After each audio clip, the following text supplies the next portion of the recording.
Chimeran threat began in Russia. The origin of the virus is unknown, but its effects were devastating and swift. In the 1930s, reports of biological experiments began leaking out of Russia. Then reports of villages destroyed overnight. Then entire cities. We feared the Russians had developed a weapon of unparalleled power. The truth was far worse. The chimeras stayed sealed within Russia for over a decade.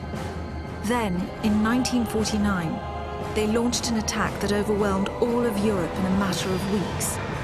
For several months, we thought England was safe. But in October of 1950, the Chimera burrowed under the Channel. We had prepared for them, but in 3 months' time, the war was lost. We abandoned the cities to the Chimera and retreated to scattered military bases and outposts. The Chimera had won.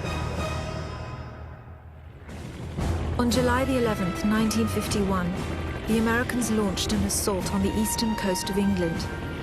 On the second wave of that assault was a sergeant named Nathan Hale. The actions of that soldier have become a matter of both scrutiny and myth.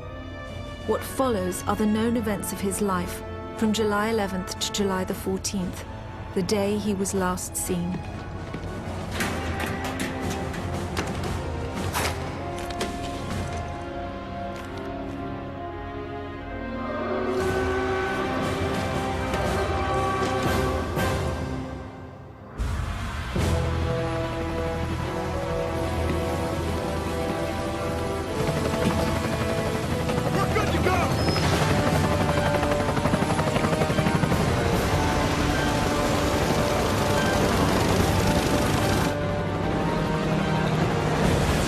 Soldiers had no idea what they would soon be facing.